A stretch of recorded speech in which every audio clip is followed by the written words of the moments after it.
Buenas tardes. Buenas tardes, ¿cómo estás, querido amigo? Hoy tenemos aquí en Radio Creatividad Internacional a Alberto Lauro, que es un poeta, escritor y periodista. Es licenciado en Filología por la Universidad de La Habana y la Universidad Autónoma de Madrid, donde dirigió el taller literario. Ha obtenido numerosos premios y menciones en concursos literarios. Ha trabajado como guionista de radio y televisión.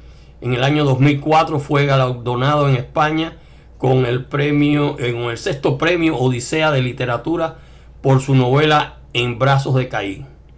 Obtiene en el 2011 el 16º Premio Internacional de Poesía Luis Santamarina, Ciudad de Cieza, por su poemario Hijo de Mortales, presentado en la Universidad de Murcia el 4 de noviembre de 2011.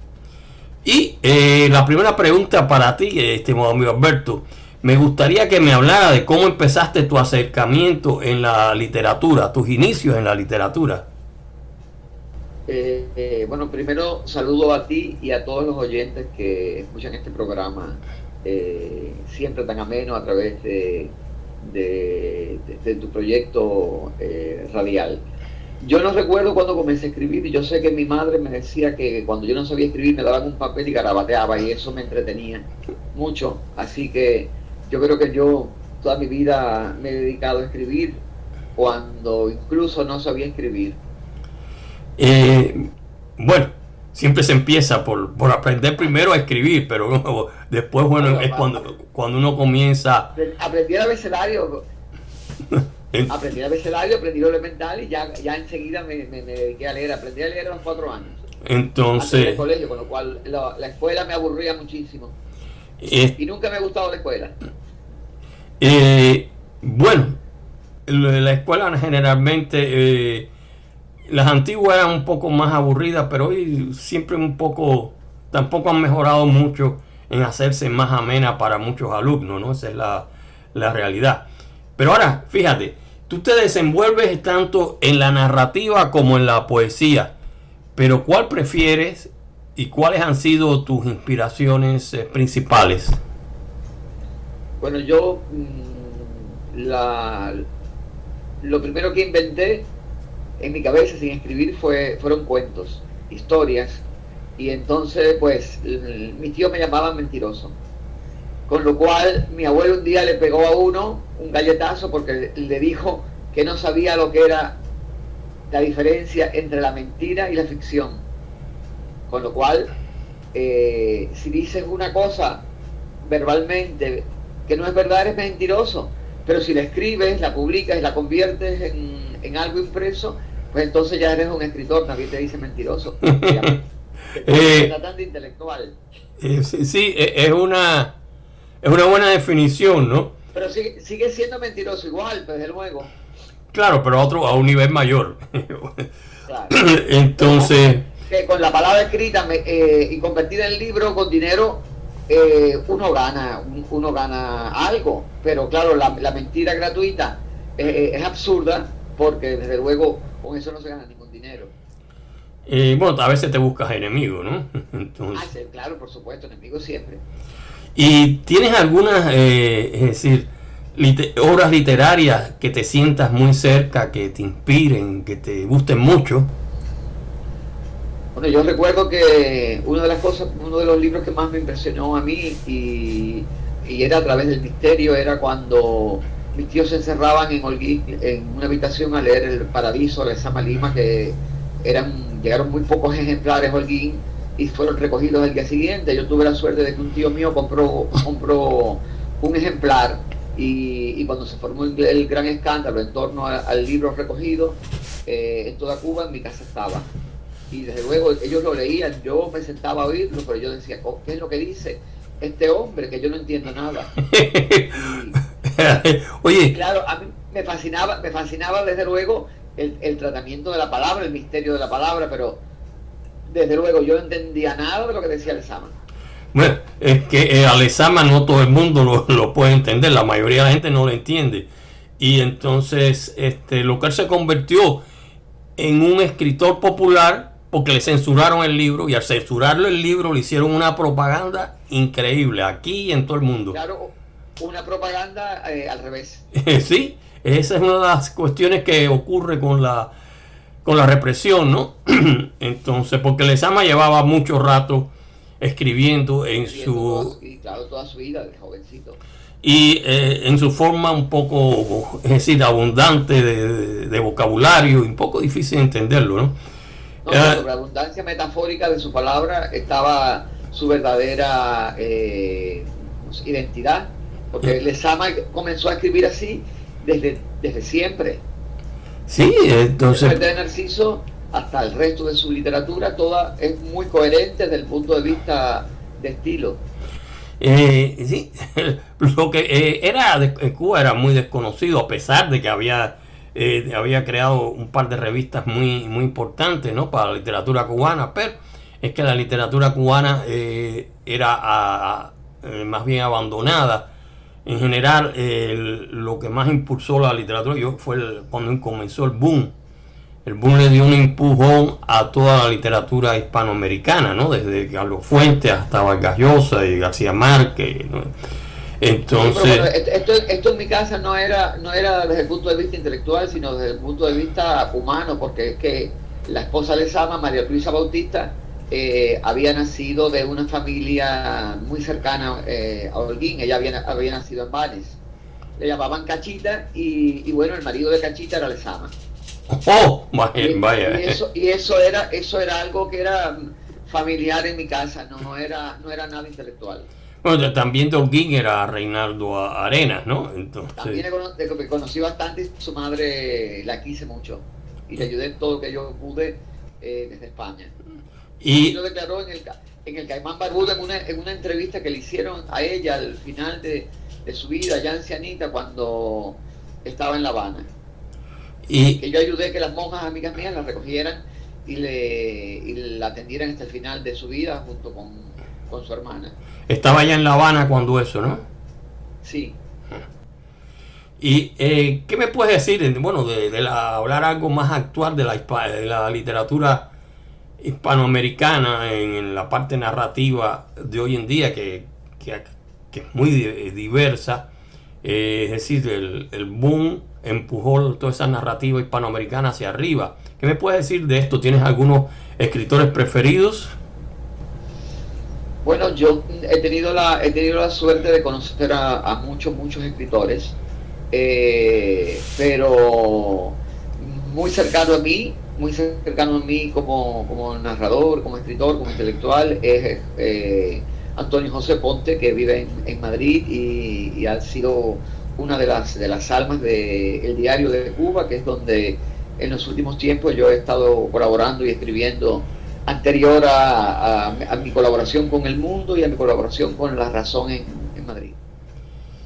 Y bueno, el mundo latinoamericano es inmenso, se han hecho miles de encuestas en torno a las nuevas voces de la literatura hispanoamericana.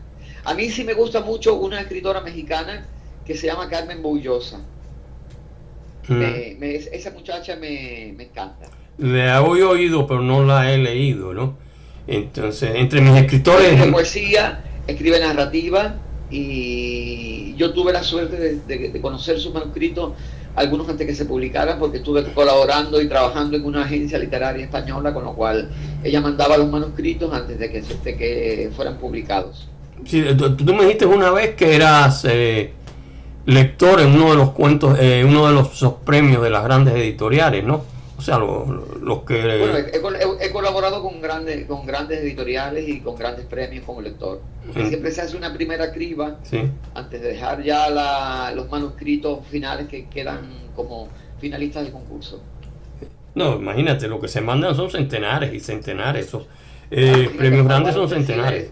Alfaguara recibe miles de ejemplares y sí, miles de libros en cada convocatoria. Sí, da igual, en fin, esos grandes premios son sí.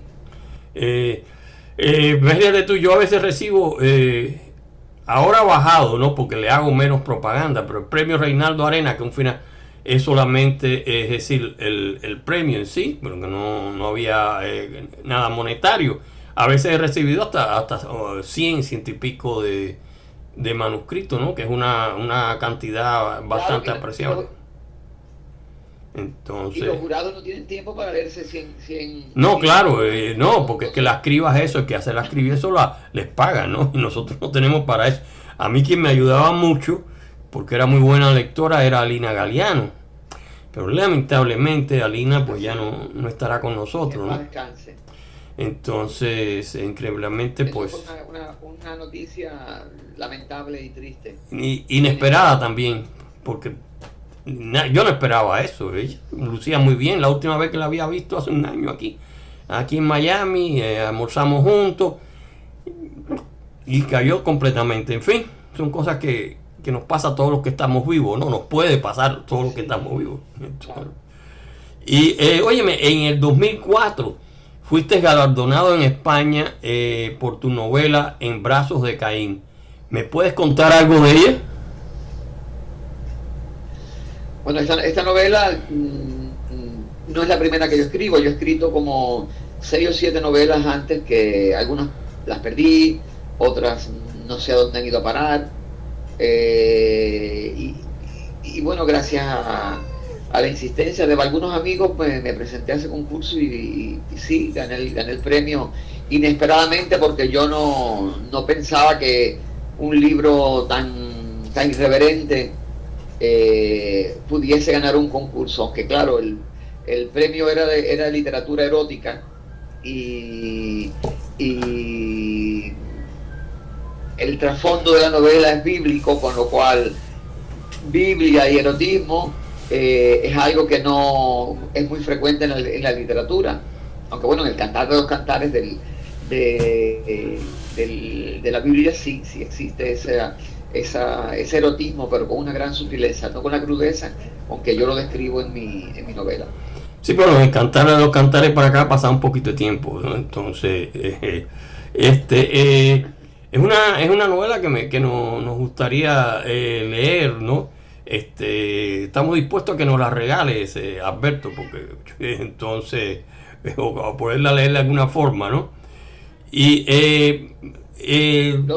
primero, los libros de los amigos se compran, no se regalan. Yo ejemplares de esa novela creo que tengo uno. Ahora quieren reeditarlo, pero yo todavía no estoy muy metido en el mundo literario. Me acabo de mudar a Miami y estoy como estableciéndome aquí todavía. No estoy muy dado todavía a incorporarme totalmente en el mundo literario. Sí, en Miami la opción mejor que tú tienes es Amazon, porque de todos estos editoriales que yo he conocido por acá, y he tenido un montón, imagínate, yo voy ya para conocer los libros, tienen la costumbre de nunca pagarte, aunque te paguen centavos, pero es que no te pagan ni esos centavos. Amazon, los libros digitales, bueno, te venden 35, 15 centavos, que es a $1 lo que se vende, ¿no?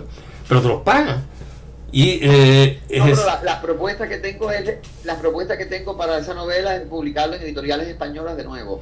Bueno, ya eso es publicarla por mi cuenta. Es mucho mejor si lo publicas por una editorial española, ¿no? Pero las editoriales aquí del patio mayamense, es decir, son un poco complicaditas. Yo tenía una que parecía muy buena, que estaba en Tampa, que era la editorial Portilla. Me había publicado ya como media docena de libros. Y bueno, yo hablaba con Portilla cada rato, pues era una llamada local, ¿no? Y entonces, de pronto, ¿qué pasó con Portilla? En el 2012 me entero de que lo habían cogido asaltando un banco. Y óyeme, eso ya todos sabemos que los editores son bandidos, pero eso era un escalamiento del carajo. Y entonces... Pero qué divertido. Y se fue abajo todo. Que tu editor sea un delincuente de esa naturaleza. No, un asaltante de banco, ya que eso tiene su nivel. Claro. Y entonces lo cogieron. Y es decir, después, bueno, yo le pregunté al hijo, no, se fue para Cuba. Y coño, qué cosa más extraña. Si estaba aquí y tenía su negocio. ¿Era cubano el editor? Sí, era cubano. Ya debe haber salido el pobre. Era muy buena gente, pero es decir, no sé qué. Parece que había leído mucho muchos libros de Al Capone o algo de eso, no sé. No es tan fácil asaltar un banco, ¿no? Me imagino yo, ¿no? Casi. Entonces, en fin, ahí pues estuve ya, es decir, que él fue el que me enseñó de que Amazon se podía existir, ¿no? Y ahí pues me fui para Amazon. Pero es que más, es una editorial integral que se pueden adquirir los libros en todo el mundo. Claro, no, tiene sus grandes ventajas. Portilla tenía grandes conexiones, tenía como 70 libros publicados. Tú sabes que una editorial ya con 70 libros publicados, el tipo se mete a asaltar un banco, pues bueno, a mí todavía han pasado ya como 6 años y todavía estaría muy desesperado porque para asaltar un banco, es un editor de libros. No sé. Es como una ¿cómo se dice? Como la trama de una novela Sí, policíaca. Yo creo que había leído demasiado Agatha Christie y todo ese tipo de cosas, ¿no? Entonces, sí. Pero bueno, esas cosas. Pero déjame hacerte una pregunta, porque tú conociste a Reinaldo Arena, que era orguinero también. Y sí, creo claro. Que hay una anécdota muy curiosa sobre Reinaldo en un acto de Alejo Carpentier. ¿Me puedes contar algo de eso? Sí, bueno, la primera vez que que vi a Reinaldo, estaba yo arreglando el jardín de la casa de mi abuela. Y él pasó, yo los miré,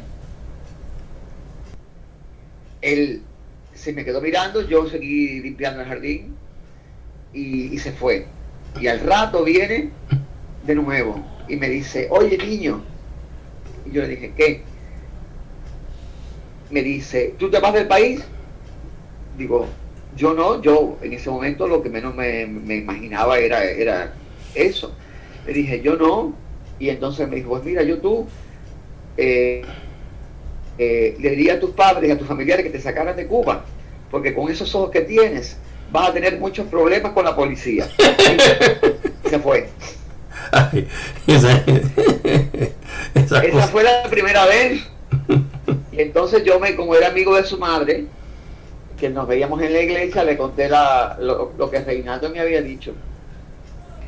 Y entonces ella cogió y lo llamó y le dijo, hazme el favor de no acercarte nunca a Alberto Lauro, que es como si fuera mi hijo. Y no quiero que te acerques ni le digas la palabra nunca más. Y así, él lo cumplió muchas veces, venía Holguín y nos veíamos y no me saludaba, cambiaba la cara. Y muchas veces nos encontramos en casa de otros amigos en común que él decía, hasta que Lauro no se vaya, yo no entro. ¡Coño! Oye. Aunque ya después en La Habana nos volvimos a encontrar y ya fue más amable conmigo. Pero esa fue la historia de mi amistad inicial con él. Pero bueno, óyeme, lo de Alejo Carpentier. Esto de Alejo es verdad. Mira, estábamos ahí donde se hace el sábado del libro en La Habana, que es obispo, ¿no? Sí. La calle Obispo. Sí, sí. Y estaba Alejo presentando una novela, creo que era, si mal no recuerdo, La consagración de la primavera. Si mal no recuerdo, creo que sí. Mira, eso lo tengo que precisar. Y de pronto estábamos todos sentados y de pronto se aparece Reinaldo con unos enormes tablones pidiendo permiso entre la multitud. Había mucha gente, Era Alejo Carpentier, que es una figura internacional de la literatura, y de pronto con una tabla pidiendo permiso, la tabla era larga, Reinaldo golpeó la mesa de Alejo y de la gente que estaba presentando el libro, y todo el mundo se quedó sorprendido. Alejo lo miró, ellos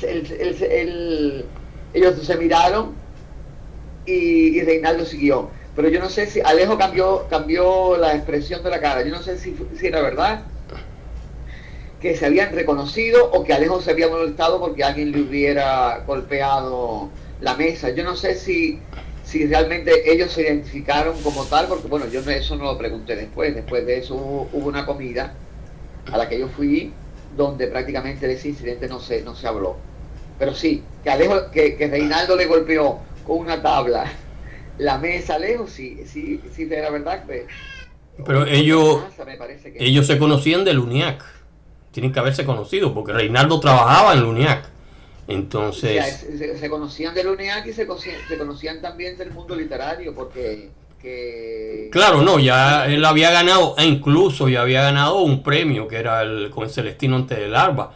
Y antes de... No, él no gana el premio, él gana una mención, y Alejo era jurado, y Alejo se opone a que le den el premio a Reinaldo. No, eso fue en la segunda, antes...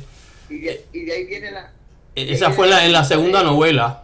En la segunda esa fue en El Mundo Alucinante. Sí, en El Mundo Alucinante, porque El Mundo Alucinante... La primera no... Celestino antes del Alba era una cosa más bien inocente, de un niño, etcétera, muy bien escrita. La primera fue corregida por Eliseo Diego. Exacto. La segunda, ya en El Mundo Alucinante, había comparaciones con la Inquisición, etcétera, y ya la cosa saltó ahí. Esa fue corregida por Virgilio Piñera. Exacto. Y claro, la amiga de él, Olga, la francesa, que está casada con un amigo de Reinaldo, era la que sacaba los manuscritos para Francia, a Severo Sarduy. Y por ahí sacaron las 3 primeras novelas mías. Yo se las di a Reinaldo, se las dio a Olga. Y Severo Sarduy, aunque nunca lo conocí en persona, me las guardó varios años hasta que yo en New York nos conectamos por carta y me las mandó. Entonces, pero después cuando Severo Sarduy fue a New York... Hay una carta también de Reinaldo bastante dura a Severo, diciendo que Severo nunca se había manifestado públicamente contra la Revolución Cubana. Lo cual es cierto, ¿eh? Sí, Severo mantenía... tú sabes, Severo vivía en París, donde la Revolución Cubana en los años 60 y 70. Era un mito y sabía él identificarse exactamente. Entiendo. En un momento de tanta simpatía por la revolución, como un opositor le podían cerrar las puertas. Sí, claro, que se las cerraban, ¿entiendes? Si él tenía ahí su posición en edición Diceo. Pero óyeme, Alberto, esta charla pues ha sido muy interesante. Pero ahora, es decir, ya antes de terminar, quisiera que me hablaras de tus planes futuros. ¿Cuáles son tus planes aquí en este mundo mayamense? Bueno, ya me hablaste de alguno, que querías publicar una novela allá o reeditar, ¿no? Hablamos de que en España se quieren republicar mi novela. Aquí en Miami nada, no tengo ningún plan. Estoy viendo cómo es esto, a ver qué opinión tengo de esto. Yo creo que estoy todavía en una situación muy reciente como para poder opinar. Estoy muy acostumbrado al mundo de España, al mundo editorial e intelectual de España. Bueno, desde luego, completamente diferente. Comparado con España, esto es un desierto. Claro, no. Creo que también los cubanos han mitificado mucho Miami desde el punto de vista de que lo comparan como algo alternativo a Cuba, y yo creo que desde el punto de vista económico sí la gente puede ganar mucho dinero o un dinero más fácil, pero desde el punto de vista intelectual nada que ver con Cuba, nada que ver con España. Claro, bueno, la alternativa que tenemos hoy es la internet. Yo no sé cómo es el resto de los Estados Unidos porque no lo conozco, pero desde luego la vida editorial aquí y cultural es bastante pobre. Bueno, en New York es bastante activa. En New York, incluso en el mundo hispano, es bastante activa, ¿no? Por supuesto, el mundo anglo, pues es un mundo de ellos, ¿no?